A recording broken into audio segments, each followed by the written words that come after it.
adalah masa ketika Indonesia menerapkan suatu sistem pemerintahan dengan seluruh keputusan pemerintah berpusat pada kepala negara.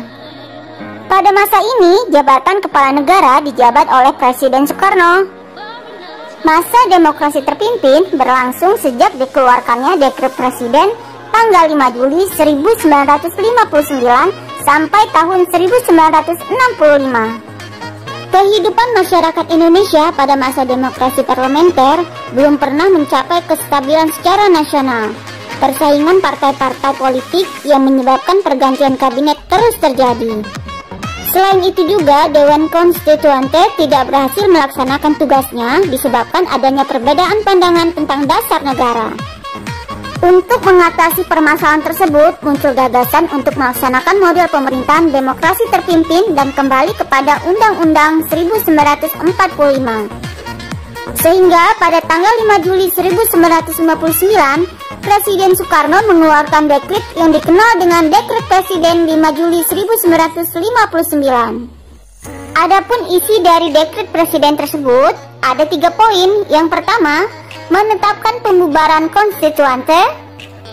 Kemudian yang kedua, menetapkan Undang-Undang 1945 berlaku bagi segenap bangsa Indonesia dan seluruh tumpah darah Indonesia terhitung mulai tanggal penetapan dekret dan tidak berlakunya lagi undang-undang sementara.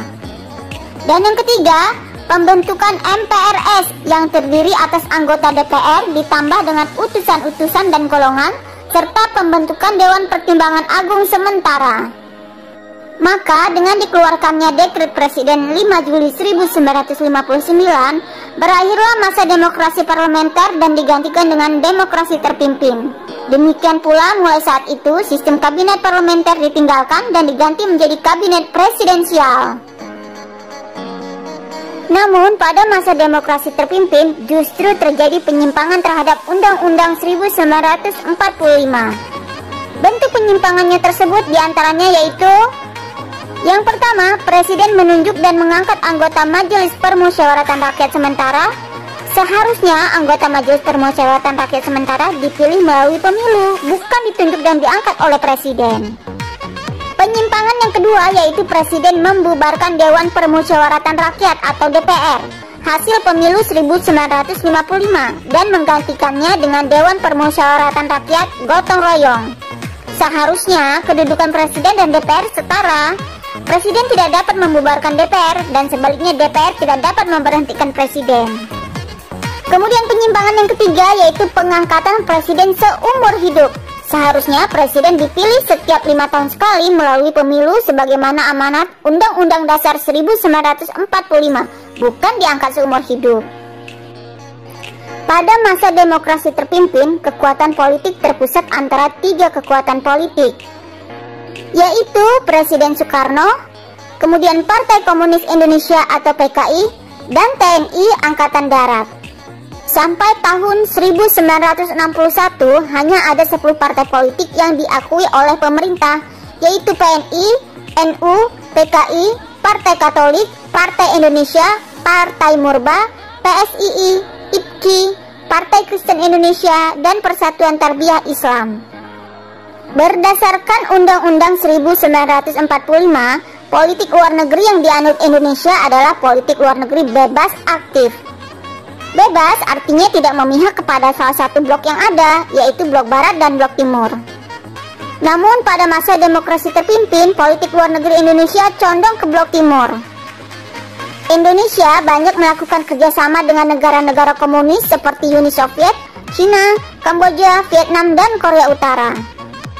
Politik luar negeri yang ada pada saat itu yaitu ODEFO dan NEVO. ODEFO adalah sebutan untuk negara-negara barat yang sudah mapan ekonominya. Sedangkan NEVO adalah sebutan untuk negara-negara baru, khususnya negara-negara sosialis.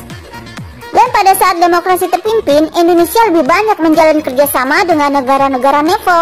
Hal ini terlihat dengan dibentuknya Poros Jakarta-Peking dan Poros Jakarta-Phnom Penh, Hanoi, Pyongyang. Terbentuknya poros ini mengakibatkan ruang gerak diplomasi Indonesia di forum internasional menjadi sempit. Indonesia terkesan memihak kepada blok sosialis atau komunis. Kemudian yang kedua, politik mercusuar. Politik mercusuar merupakan politik yang dijalankan oleh Presiden Soekarno dengan menganggap bahwa Indonesia merupakan mercusuar yang menerangi jalan bagi negara NEVO di seluruh dunia. Politik luar negeri yang ketiga yaitu Indonesia dalam gerakan non-blok. Berdirinya gerakan non-blok diprakarsai oleh Perdana Menteri India Jawaharlal Nehru, Perdana Menteri Ghana Kwame Nkrumah, Presiden Mesir Gamal Abdel Nasser, Presiden Indonesia Soekarno, dan Presiden Yugoslavia Joseph Broz Tito. Gerakan non-blok resmi berdiri melalui konferensi tingkat tinggi tahun 1961 di Beograd, Yugoslavia. Adapun tujuan pendirian gerakan non-blok diantaranya yaitu yang pertama, menentang imperialisme dan kolonialisme, yang kedua, menyelesaikan sengketa secara damai, yang ketiga, mengusahakan pengembangan sosial ekonomi agar tidak dikuasai negara maju, dan yang keempat, membantu perdamaian dunia dan berusaha meredakan ketegangan Amerika Serikat dengan Uni Soviet. Kemudian politik luar negeri yang keempat yaitu konfrontasi dengan Malaysia. Konfrontasi dengan Malaysia berawal dari keinginan Federasi Malaysia untuk menggabungkan Brunei, Sabah, dan Sarawak ke dalam Federasi Malaysia. Rencana pembentukan Federasi Malaysia mendapat tentangan dari Filipina dan Indonesia. Filipina menentang karena menganggap bahwa wilayah Sabah secara historis adalah milik Kesultanan Sulu. Sedangkan Presiden Soekarno menentang karena menganggap pembentukan Federasi Malaysia adalah sebagai proyek neokolonialisme Inggris yang membahayakan revolusi Indonesia. Tanggal 16 September 1963, pendirian Federasi Malaysia diproklamirkan. Menghadapi tindakan ini, Indonesia mengambil kebijakan konfrontasi. Pada tanggal 17 September 1963, hubungan diplomatik antara Indonesia dan Malaysia putus. Selanjutnya, pada tanggal 3 Mei 1964, Presiden Soekarno mengeluarkan Dwi Kora atau Dwi Komando Rakyat. Isinya yaitu yang pertama, perhebat ketahanan revolusi Indonesia, dan yang kedua, bantu perjuangan revolusioner rakyat Malaya, Singapura, Sarawak, Sabah, dan Brunei untuk memerdekakan diri dan menggagalkan negara boneka Malaysia.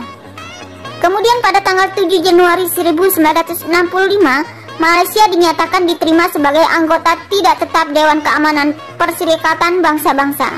Dengan spontan, Presiden Soekarno menyatakan Indonesia keluar dari Perserikatan Bangsa-Bangsa. Selanjutnya, politik luar negeri Indonesia yang kelima yaitu pembebasan Irian Barat.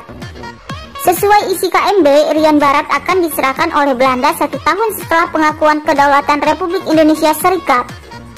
Namun pada kenyataannya, lebih dari 1 tahun pengakuan kedaulatan Indonesia, Belanda tidak kunjung menyerahkan Irian Barat pada Indonesia. Kemudian pemerintah Indonesia melakukan upaya diplomasi bilateral dengan Belanda, namun tidak membuahkan hasil. Akhirnya pemerintah Indonesia memutuskan untuk menempuh sikap keras melalui konfrontasi total terhadap Belanda.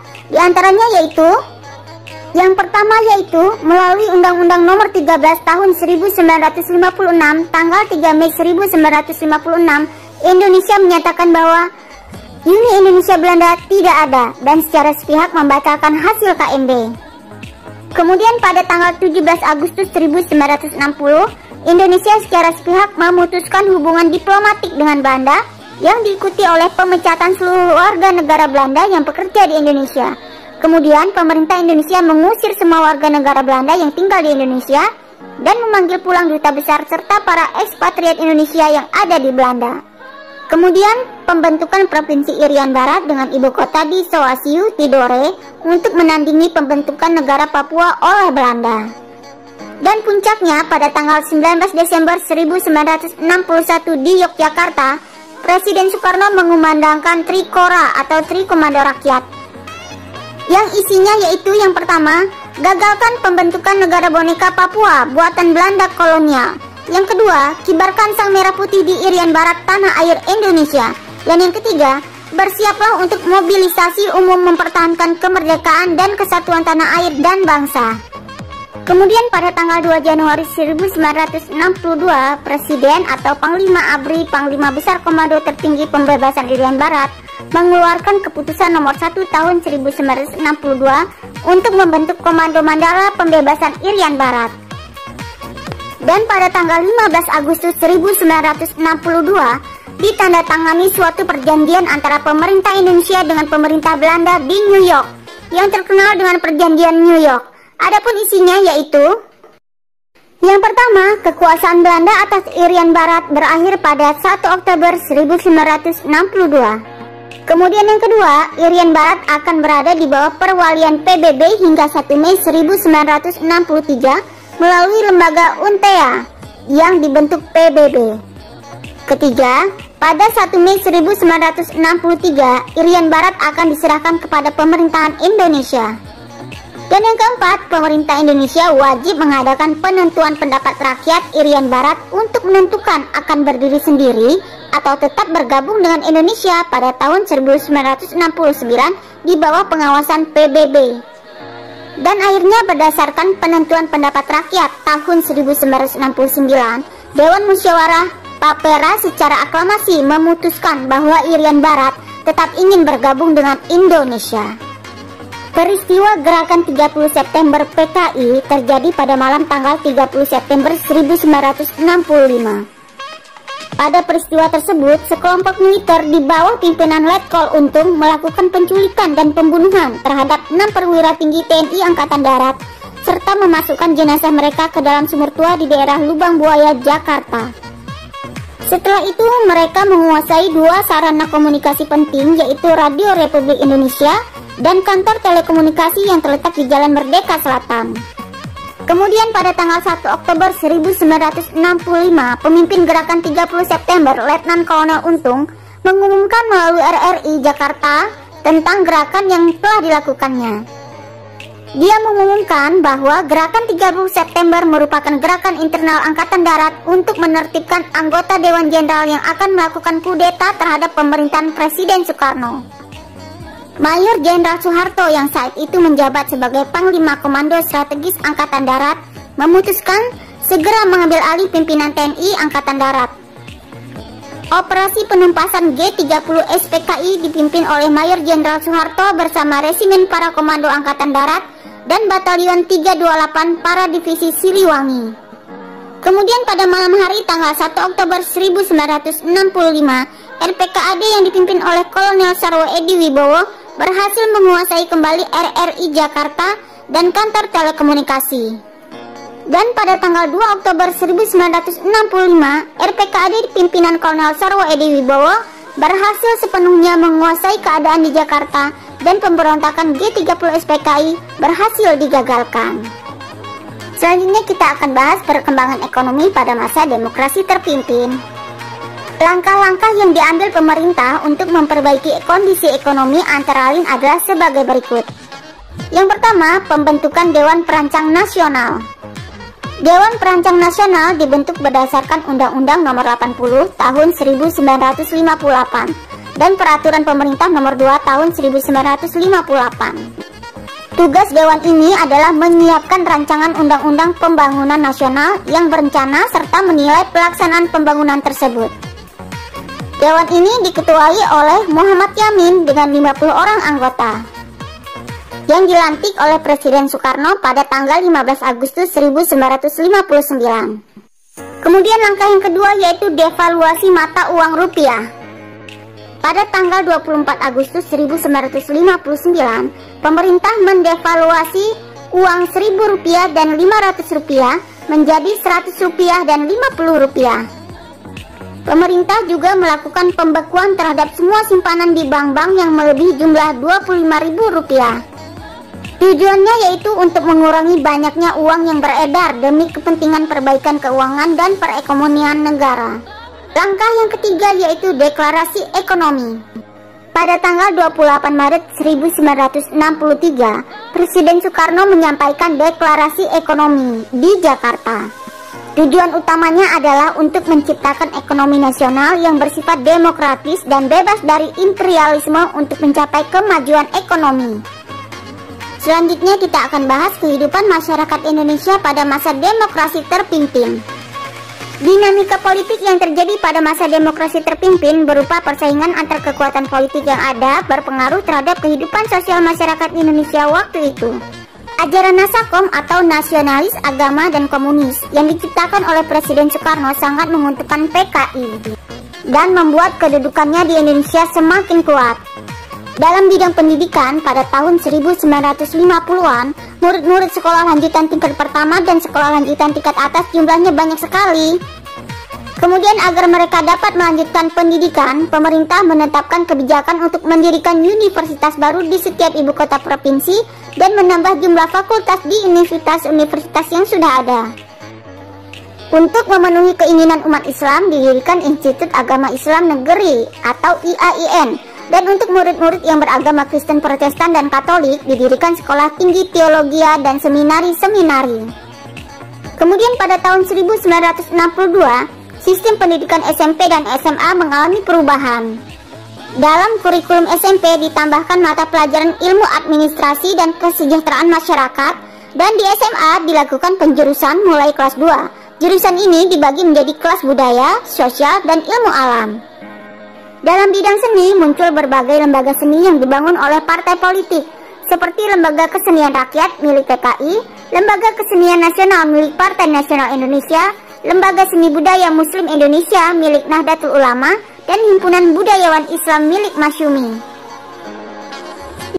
Selanjutnya adalah masa Orde Baru yang dimulai tahun 1966 sampai 1998. Masa Orde Baru.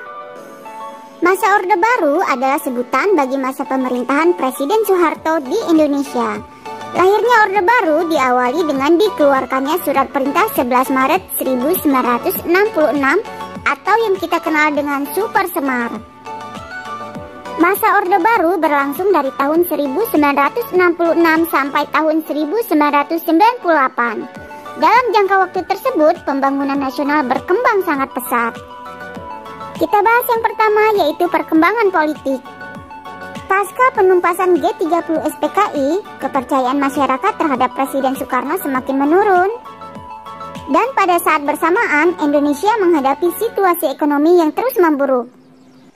Kondisi ini mendorong para pemuda dan mahasiswa melakukan aksi-aksi demonstrasi menuntut penyelesaian yang seadil-adilnya terhadap pelaku G30 SPKI dan perbaikan ekonomi. Sehingga pada tanggal 12 Januari 1966, pelajar, mahasiswa, dan masyarakat mengajukan 3 tuntutan rakyat atau Tritura, yaitu isinya: yang pertama, bubarkan PKI. Kemudian yang kedua, bersihkan Kabinet Dwi Kora dari unsur-unsur gerakan 30 September. Yang ketiga, turunkan harga. Pada tanggal 24 Februari 1966, para mahasiswa, pelajar, dan pemuda memenuhi jalan-jalan menuju Istana Merdeka. Aksi itu dihadang oleh pasukan Cakrabirawa sehingga menyebabkan bentrok antara pasukan Cakrabirawa dengan para demonstran, sehingga menyebabkan gugurnya mahasiswa Universitas Indonesia bernama Arif Rahman Hakim. Insiden berdarah yang terjadi ternyata menyebabkan krisis politik semakin memuncak. Untuk memulihkan keamanan negara, pada tanggal 11 Maret 1966, Presiden Soekarno mengeluarkan surat perintah kepada Letjen Soeharto untuk mengambil segala tindakan yang dianggap perlu dalam rangka memulihkan keamanan dan kewibawaan pemerintah. Surat tersebut dikenal sebagai Super Semar. Sedangkan isi Super Semar adalah pemberian mandat kepada Letjen Soeharto selaku Panglima Angkatan Darat dan Pangkop Kamtib untuk memulihkan keadaan dan kewibawaan pemerintah. Nah, keluarnya Super Semar dianggap sebagai tonggak lahirnya Orde Baru. Kemudian pada tanggal 12 Maret 1966, Letjen Soeharto membubarkan dan melarang PKI beserta ormas-ormas yang bernaung atau senada dengannya di seluruh Indonesia. Letjen Soeharto juga menyerukan kepada pelajar dan mahasiswa untuk kembali ke sekolah. Selanjutnya, pada tanggal 18 Maret 1966, Letjen Soeharto menahan 15 orang menteri yang dinilai terlibat dalam G30 SPKI. Letjen Soeharto juga memperbaharui kabinet dan membersihkan lembaga legislatif, termasuk MPRS dan DPR gotong royong dari orang-orang yang dianggap terlibat G30 SPKI. Kemudian pada tanggal 12 Maret 1967, Sidang Istimewa MPRS menetapkan Letjen Soeharto sebagai pejabat presiden. Dan pada tanggal 27 Maret 1968, MPRS mengukuhkannya sebagai presiden sepenuhnya. Setelah memperoleh kekuasaan sepenuhnya, pemerintah Orde Baru mengambil langkah-langkah yang dilakukan untuk penataan stabilitas politik. Di antaranya yaitu, yang pertama, pemulihan politik luar negeri Indonesia bebas aktif.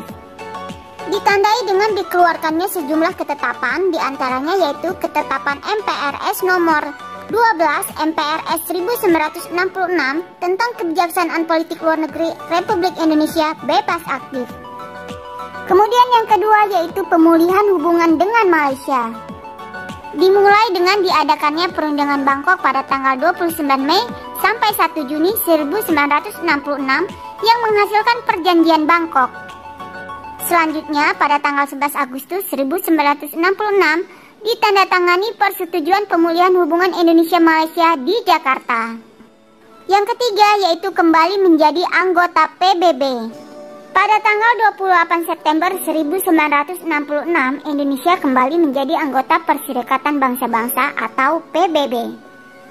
Yang keempat, ikut memprakarsai pembentukan ASEAN. Berdirinya ASEAN ditandai dengan penandatanganan Deklarasi Bangkok pada tanggal 8 Agustus 1967. Tujuan pembentukan ASEAN ini adalah untuk meningkatkan kerjasama regional khususnya di bidang ekonomi dan budaya. Pada masa Orde Baru, pemerintah melakukan penyederhanaan dan penggabungan partai-partai politik menjadi 3 kekuatan sosial politik. 3 kekuatan sosial politik itu adalah, yang pertama, Partai Persatuan Pembangunan atau P3, yang merupakan gabungan dari NU, Parmusi, PSII, dan PERTI. Yang kedua, Partai Demokrasi Indonesia atau PDI, yang merupakan gabungan dari PNI, Partai Katolik, Partai Murba, IPKI, dan Parkindo. Dan yang ketiga yaitu golongan karya atau Golkar. Selama masa Orde Baru, pemerintah berhasil melaksanakan 6 kali pemilihan umum, yaitu tahun 1971, tahun 1977, 1982, 1987, 1992, dan 1997. Dalam setiap pemilu yang diselenggarakan selama pemerintahan Orde Baru, Golkar selalu memperoleh mayoritas suara dan memenangkan pemilu. Hal ini disebabkan oleh pengerahan kekuatan-kekuatan penyokong Orde Baru, seperti pegawai negeri sipil dan Angkatan Bersenjata Republik Indonesia. Pada tanggal 12 April 1976, Presiden Soeharto mengemukakan gagasan mengenai pedoman untuk menghayati dan mengamalkan Pancasila yang terkenal dengan nama Eka Prasetya Pancakarsa untuk mendukung pelaksanaan Pancasila dan Undang-Undang Dasar 1945 secara murni dan konsekuen. Sehingga sejak tahun 1978, pemerintah menyelenggarakan penataran P4 pada semua lapisan masyarakat yang bertujuan untuk membentuk pemahaman yang sama terhadap Pancasila dan Undang-Undang Dasar 1945. Dui fungsi ABRI maksudnya adalah bahwa ABRI memiliki 2 fungsi, yaitu fungsi sebagai pusat kekuatan militer yang melindungi segenap bangsa Indonesia, dan fungsi sebagai kekuatan sosial yang secara aktif melaksanakan kegiatan-kegiatan pembangunan nasional. Dalam melaksanakan program ekonomi, pemerintah menetapkan kebijakan ekonomi jangka pendek dan jangka panjang. Program jangka pendek diwujudkan dengan stabilisasi dan rehabilitasi ekonomi. Stabilisasi yang dimaksud adalah pengendalian inflasi supaya harga-harga tidak melonjak terus secara cepat. Sedangkan rehabilitasi yang dimaksud adalah rehabilitasi fisik terhadap prasarana-prasarana dan alat-alat produksi yang banyak mengalami kerusakan. Keadaan ekonomi Indonesia terus membaik sehingga pada tahun 1969 pemerintah siap melaksanakan program jangka panjang. Program jangka panjang diwujudkan dengan pelaksanaan rencana pembangunan jangka panjang yaitu 25 tahun. Pembangunan jangka panjang dilakukan secara periodik 5 tahun yang disebut sebagai pelita atau pembangunan 5 tahun. Pada pelita 1, sasaran yang hendak dicapai adalah pangan, sandang, dan perbaikan prasarana perumahan rakyat, perluasan lapangan kerja, dan kesejahteraan rohani. Pelita 1 lebih menitik beratkan pada sektor pertanian. Kemudian pelita 2, sasaran yang hendak dicapai pada masa ini adalah pangan, sandang, perumahan, sarana dan prasarana, mensejahterakan rakyat, dan memperluas lapangan kerja. Kemudian Pelita 3. Pelita 3 lebih menekankan pada trilogi pembangunan yang bertujuan terciptanya masyarakat yang adil dan makmur berdasarkan Pancasila dan Undang-Undang Dasar 1945. Pelita 3 ini menitik beratkan pada sektor pertanian menuju swasembada pangan serta meningkatkan industri yang mengolah bahan baku menjadi barang jadi. Kemudian Pelita 4. Pelita 4 menitik beratkan pada sektor pertanian untuk melanjutkan usaha menuju swasembada pangan serta meningkatkan industri yang dapat menghasilkan mesin-mesin industri sendiri, baik industri berat maupun industri ringan.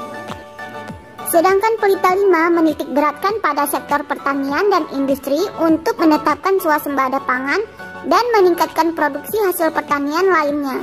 Dan sektor industri khususnya industri yang menghasilkan barang ekspor, industri yang banyak menyerap tenaga kerja, industri pengolahan hasil pertanian, serta industri yang dapat menghasilkan mesin-mesin industri. Kemudian Pelita 6 lebih menitik beratkan pada sektor ekonomi, industri, pertanian, serta pembangunan dan peningkatan kualitas sumber daya manusia sebagai pendukungnya. Pelita 6 direncanakan dilaksanakan mulai tanggal 1 April 1994 dan berakhir pada tanggal 31 Maret 1999. Namun, pada tahun 1997, Indonesia dilanda krisis keuangan yang berlanjut menjadi krisis ekonomi dan akhirnya menjadi krisis kepercayaan terhadap pemerintah. Akibatnya, Pelita 6 tidak dapat dilanjutkan sesuai dengan yang direncanakan. Selanjutnya, kita akan bahas kehidupan masyarakat Indonesia pada masa Orde Baru. Pada masa Orde Baru, pemerintah berhasil mewujudkan stabilitas politik dan menciptakan suasana aman bagi masyarakat Indonesia. Perkembangan ekonomi juga berjalan dengan baik dan hasilnya dapat terlihat secara nyata. Adapun program-program untuk perbaikan kesejahteraan rakyat yang dilaksanakan pada masa Orde Baru antara lain yaitu: yang pertama, transmigrasi. Pada masa Orde Baru, program transmigrasi gencar dilaksanakan. Daerah-daerah yang menjadi tujuan transmigrasi antara lain adalah Sumatera, Kalimantan, Sulawesi, dan Papua. Kemudian yang kedua yaitu keluarga berencana atau KB. KB merupakan program pemerintah yang dirancang untuk menyeimbangkan antara kebutuhan dan jumlah penduduk. Program KB dilaksanakan untuk mengendalikan pertumbuhan penduduk.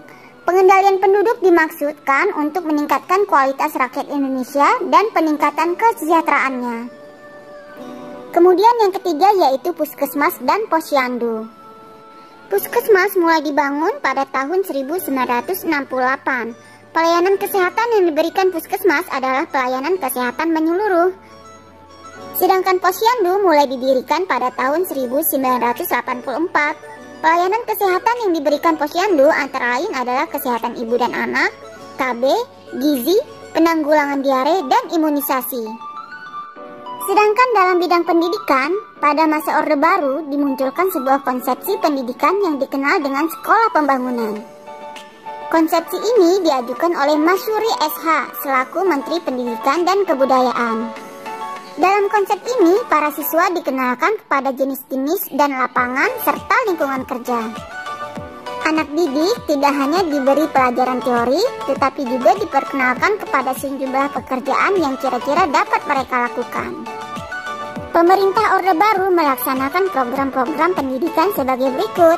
Yang pertama, Instruksi Presiden Pendidikan Dasar. Instruksi ini membuat jumlah sekolah dasar meningkat pesat.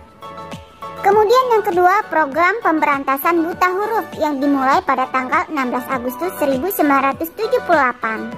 Yang ketiga, program wajib belajar yang dimulai pada tanggal 2 Mei 1984. Dan yang keempat, program gerakan orang tua asuh.